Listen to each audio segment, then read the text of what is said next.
When historians describe the year 1892 across American cities, they usually focus on the illumination revolution above ground, the rapid expansion of Edison's electric lighting systems, the installation of arc lamps along major boulevards, the fierce competition between electric and gas companies for municipal lighting contracts, and the 12,000 miles of electrical wire being strung through urban centres to bring artificial light to the masses.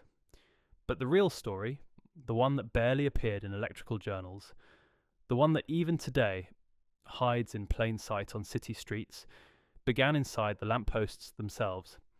It started with a straightforward infrastructure conversion project. Municipal engineers were instructed to survey existing street lighting across Chicago, St. Louis, and Cincinnati for replacement with new electric systems. The goal was practical: remove outdated gas fixtures, install electric arc lamps, and modernize city lighting to compete with rival municipalities. But the moment workers began dismantling the older lampposts, the ones installed between 1835 and 1860, something unexpected happened. They discovered the posts had never used gas at all. Throughout the downtown district, in lampposts predating both electric and gas lighting infrastructure, the crews found luminescent chambers and atmospheric ionization apparatus that didn't connect to any fuel line. Their operation was documented in decades of city records. Their light output was undeniable, and the technology didn't resemble anything in the lighting equipment catalogues of the era. It didn't even resemble European gas lighting as commonly understood. This wasn't mentioned in the public reports about electrical modernization.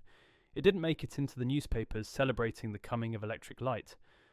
But in the internal notes of that year, a quiet phrase appears over and over again. Pre-existing illumination systems, no fuel source, mechanism undetermined. The official story would later simplify all of this into early gas lamps that had their fuel lines removed, experimental arc lamps from failed trials, or simply decorative posts that were never actually functional. Nothing unusual, nothing worth discussion. But the work crew photographs from the time, the ones developed in utility company offices while cities rushed to install electric lighting, show something different. They show workers examining lampposts with internal chambers that glowed without connection to gas, electricity, or any fuel source. Luminescent panels that continued operating even after being disconnected from all utility lines. Atmospheric collection systems that appeared to ionize air itself, creating light through a process no contemporary engineer recognized. And the deeper they investigated, the more the lampposts stopped looking like primitive gas fixtures as we know them, and more like self-sustaining illumination technology that had been lighting city streets for decades, requiring no fuel deliveries, no power lines, and somehow generating light through principles that official electrical science insisted were impossible. At first, the work crews tried to categorize everything in the simplest way possible: gas lamps with disconnected fuel lines that still held residual phosphorescent materials. Reflected moonlight creating illusions of illumination. Mass hallucination by night watchmen who documented the lights working. But as documentation accumulated and more lampposts were opened for inspection, the inconsistencies multiplied. Why were some of the luminescent chambers built with sealed atmospheric processors that showed no connection points for any external energy source? Why were certain posts positioned in geometric patterns as if designed to create networked lighting effects rather than isolated illumination? Why did some fixtures contain materials that emitted measurable light when tested in complete darkness with no apparent energy input? And the question that troubled even the most experienced electrical engineers: why were these systems so reliable? Early electric arc lamps required constant maintenance, carbon rod replacement, electrical failures, weather damage. Gas lamps needed daily lighting, fuel line maintenance, glass cleaning. Yet city maintenance records showed the older lampposts operating continuously for 20 to 30 years, with virtually no service interventions, no fuel costs, and no recorded failures. work crews quietly admitted among themselves that the operational history didn't line up with any known lighting technology. And although none of them were using terms like atmospheric luminescence, they were acknowledging something just as unsettling. Someone had developed technology to light cities without combustion or electricity, not through better fuel efficiency, not through improved wicks, through a completely different principle. If you're finding this investigation compelling, consider subscribing. These mysteries don't fit neatly into official history, and uncovering them requires looking where conventional narratives refuse to go. As the documentation increased, so did the urgency of replacement. Utility companies accelerated lamppost removal schedules. Engineers who questioned the rush to replace functioning systems found their concerns dismissed. City councils fast-tracked electric lighting contracts despite some older systems still operating perfectly. And then the most sophisticated posts were systematically dismantled during emergency infrastructure upgrades in late 1892 and throughout 1893, scrapped where needed for public safety. And much of what was documented was destroyed before independent researchers could conduct proper analysis. Only fragments remain: work crew notes with portions redacted, a handful of photographs in utility company archives, and the quiet testimonies of engineers who examined the complete systems before municipal ordered demolition. But even from what survives, a pattern becomes visible. Lighting technology too efficient for any known method. Illumination too sustained for the accepted timeline. Energy principles that look mastered rather than discovered. And most remarkably, hundreds of the original lampposts still standing on city streets today, repurposed for electric lights but retaining their original atmospheric chambers, sealed and forgotten inside decorative cast iron exteriors. When the work crews moved beyond the first recognisable gas lamp installations in newer districts, the expectations were simple. They believed they would find gas line connections, perhaps some earlier oil lamp conversions, and scattered remnants of primitive street lighting. Nothing unusual, nothing extraordinary. But within weeks that assumption collapsed, because instead of a straightforward progression from oil to gas to electric lighting, the teams uncovered lampposts that operated on principles that made contemporary lighting technology look primitive and wasteful by comparison. The first anomaly was operational duration. In cities throughout the surveyed regions, workers found maintenance records showing specific lampposts providing illumination continuously for 25 or 35 years without fuel deliveries, wick replacements, or any service interventions beyond occasional glass cleaning. Not approximately continuous, not mostly reliable, perfectly consistent illumination, documented night after night in city watchmen's logs, police patrol reports, and citizen testimonies spanning decades. Different lighting methods shouldn't do that. Oil lamps required daily refilling. Gas lamps needed regular maintenance and fuel. Even early electric arc lamps burned out after hours of use. Yet throughout older city districts, they didn't.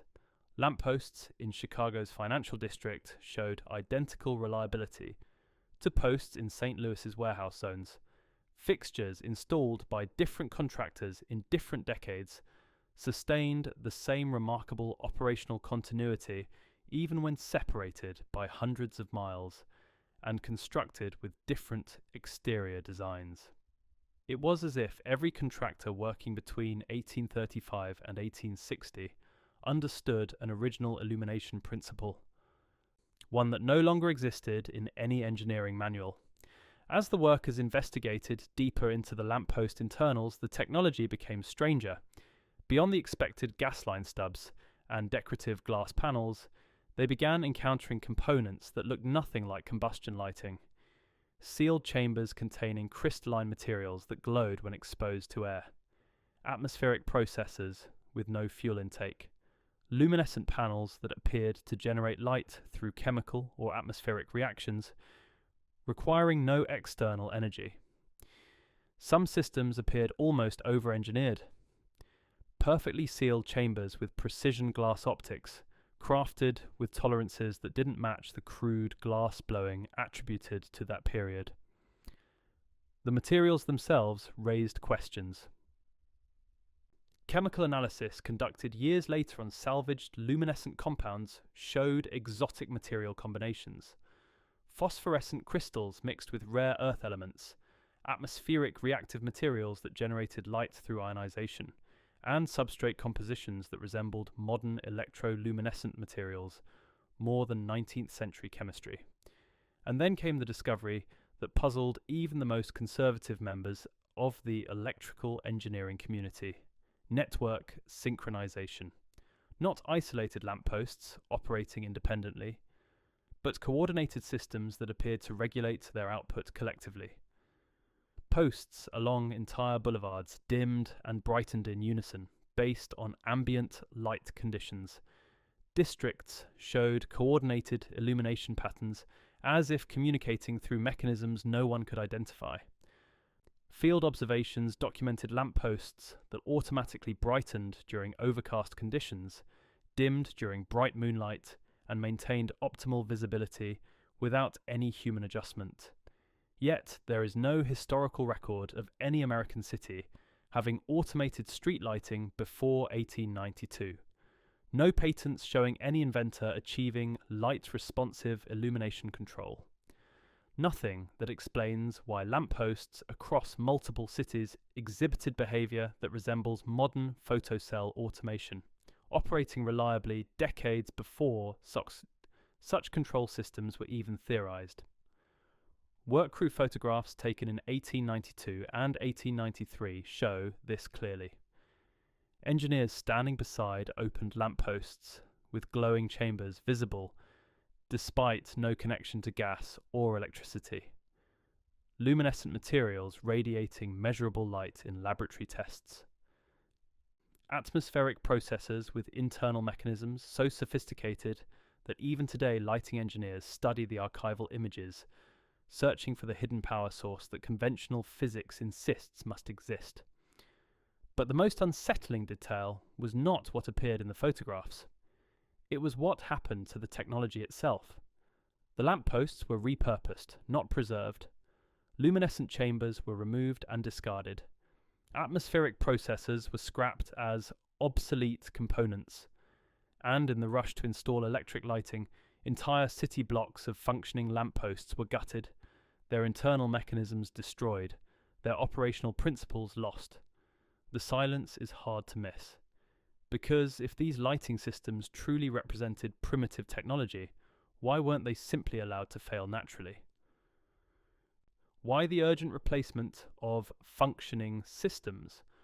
Why were working lampposts forcibly converted to electric when they were already providing free illumination? Even the operational evidence raised red flags. Posts maintaining illumination for decades without fuel, systems requiring virtually no maintenance, light output automatically adjusting to ambient conditions. Performance that looked less like lucky accidents and more like mature technology operating on principles that official science claimed were impossible. The deeper the teams worked, the harder it became to fit these findings into the accepted narrative of lighting technology development. Because lamppost by lamppost, the older districts began to look less like a progression toward better lighting and more like a systematic replacement of superior technology with inferior electric systems. A transition that made no technical sense but perfect economic sense if someone wanted to ensure cities became dependent on purchased electricity. When the work crews pushed deeper into their examination of the fuel-free lighting systems, the discoveries stopped resembling anything that belonged to conventional 19th century illumination technology. What they began uncovering were not just efficient lamps, but complete atmospheric energy systems operating on principles that mainstream physics wouldn't acknowledge until the 20th century. Technology that didn't match known lighting science, didn't match any patented systems, and somehow achieved performance levels that modern LED street lighting is only now beginning to approximate in terms of energy efficiency. The first shock came with the energy source identification, or rather, the complete absence of one. These lampposts weren't storing gas, weren't receiving electricity, weren't burning any fuel whatsoever. Careful examination over weeks proved they were genuinely extracting energy from the atmosphere itself through what modern engineers would recognize as atmospheric ionization, and possibly even ambient electromagnetic field harvesting. But the sophistication of implementation suggested understanding far beyond contemporary electrical science.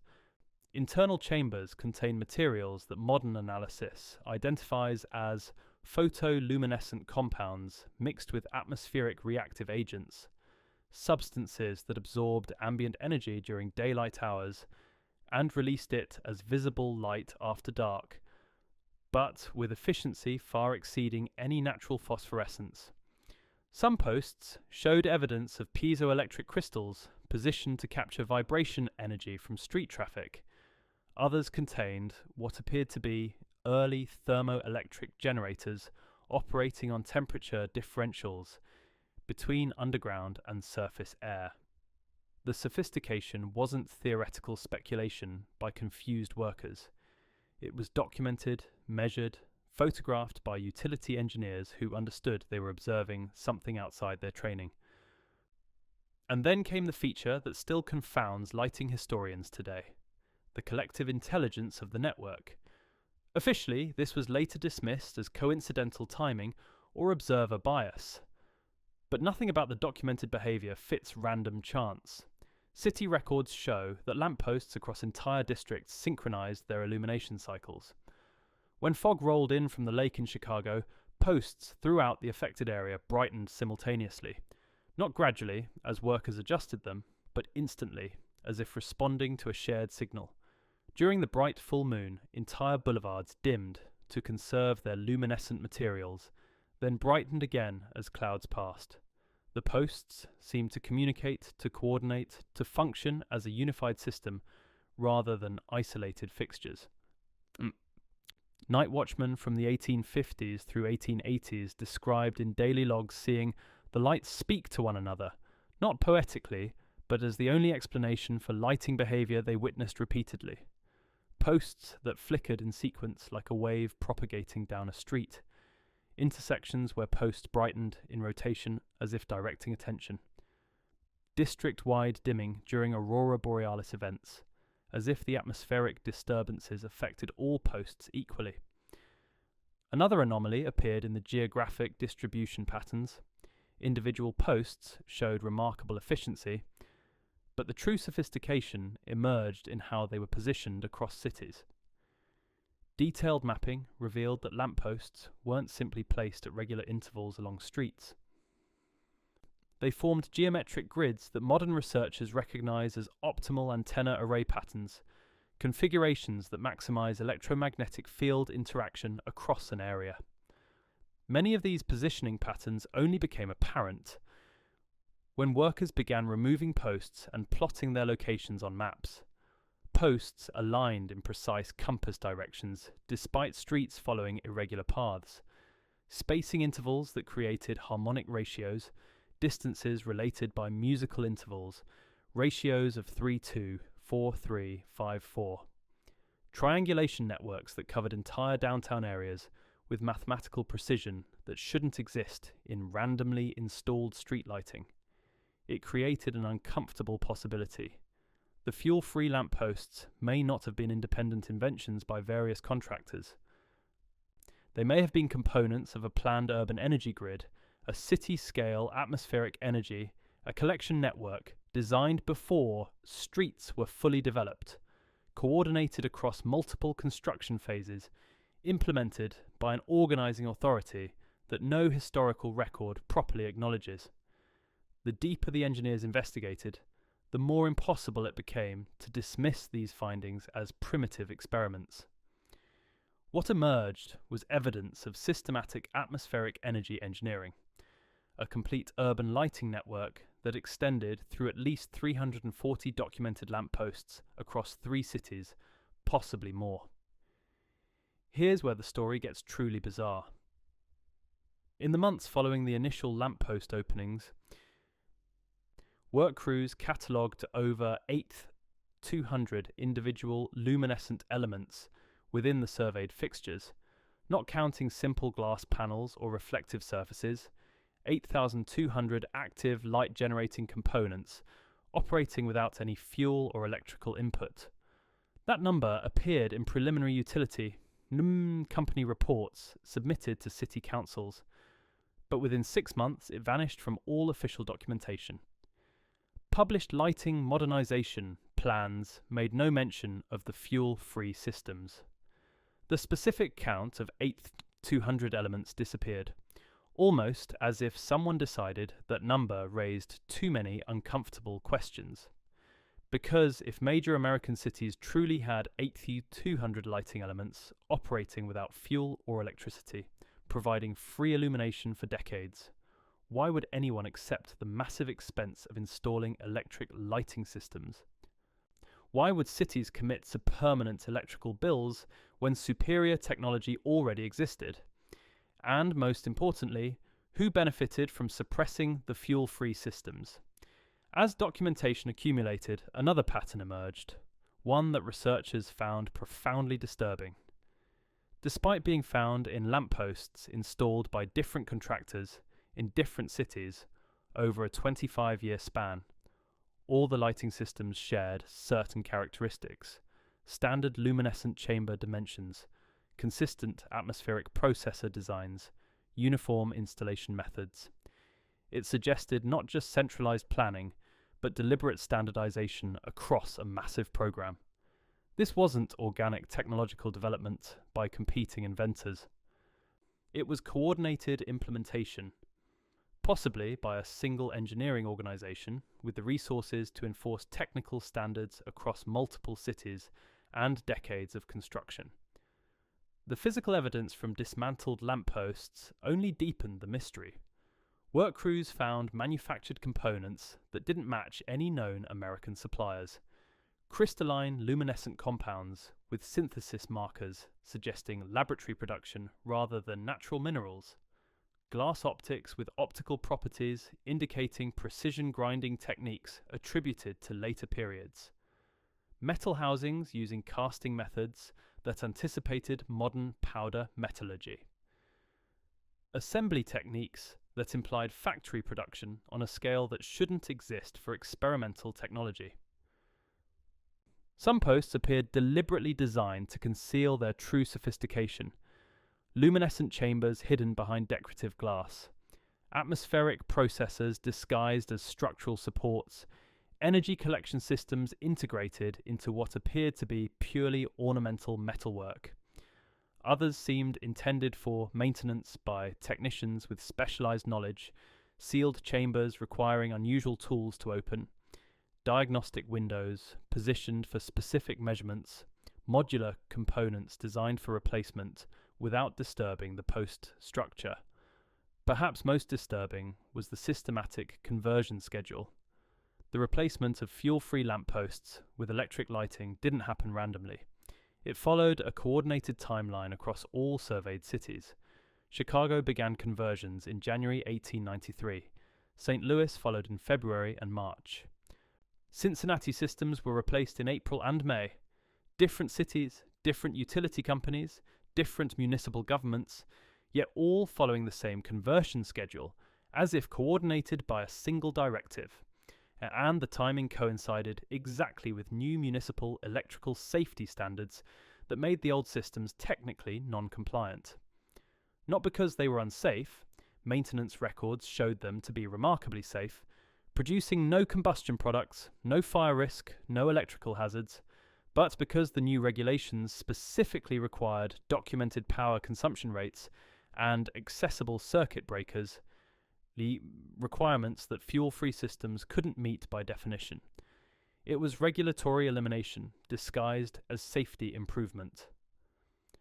And it happened simultaneously across multiple jurisdictions that supposedly operated independently. When you study the final months of the 1892 lamppost survey, something becomes impossible to ignore. The documentation didn't conclude with recommendations for study or preservation. It concluded with demolition schedules. not optional upgrades, not gradual phase-outs, mandatory immediate replacement. The deeper the work crews documented the fuel-free lighting technology, the more aggressive the conversion timeline became. Early reports that mentioned remarkable efficiency were followed by revised reports emphasizing obsolete design. Lampposts that initially passed safety inspection were later required for immediate replacement. And this is where the final mystery begins. Because the most sophisticated systems, the most extensively networked installations, the most obviously functional lighting technology, these were the posts where conversion was enforced first and most thoroughly. Municipal officials who questioned the rush found themselves facing pressure from utility companies. City engineers who suggested studying the technology before destroying it were reassigned to other projects. In several documented cases, entire city blocks of functioning lampposts were removed overnight, literally, with work crews operating from midnight to dawn, as if someone wanted the conversion completed before citizens could organise opposition. The official explanation: electrical modernisation, infrastructure improvement, competitive pressure with other cities. But if it was only about better lighting, why were demonstrably functional systems forcibly removed? Why were cities that wanted to keep their fuel-free posts threatened with loss of electric company service for other needs? Why was working, efficient technology replaced with electric systems that required constant power purchases, regular maintenance, and cost orders of magnitude more to operate? It doesn't make sense from an engineering perspective, but it makes perfect sense from an economic one. If someone wanted to ensure that every city streetlight became a permanent customer for electrical power. Perhaps most telling is what happened to the lampposts themselves. Unlike the internal mechanisms that were scrapped, the decorative cast iron posts were often kept and repurposed for electric lights. This created a remarkable situation. Hundreds, possibly thousands, of the original lampposts still stand on city streets today. They're easy to overlook because they've been retrofitted with electric fixtures, but the posts themselves, their geometric positioning, their internal chamber spaces, their atmospheric processor housings, remain intact, sealed, forgotten. If you know what to look for, you can identify them. Cast iron posts from the 1840s, 1860s, with unusually thick walls, thicker than needed for structural support because they housed the luminescent chambers, decorative elements that seem overly elaborate, actually functional components of the atmospheric collection system. Underground vault access that modern utility workers assume was for gas lines, but which predates municipal gas infrastructure. The posts stand as physical evidence hiding in plain sight of a lighting technology that official history claims never existed. Urban planners treat them as historical curiosities. Preservation societies protect them as architectural heritage. But no one asks why they were built with sealed internal chambers. No one questions the geometric precision of their placement. No one examines the unusual materials in their original construction. Even patent records tell the story, or rather their absence does. Applications for atmospheric illumination systems didn't just get rejected, they disappeared. The same selective destruction that affected fuel-free heating patents affected lighting technology. Applications for conventional electric and gas lighting survived. Applications for self-sustaining atmospheric lamps, ionization illumination, and fuel-free street lighting were lost almost completely. Inventors who attempted to resubmit found their applications transferred to classified review.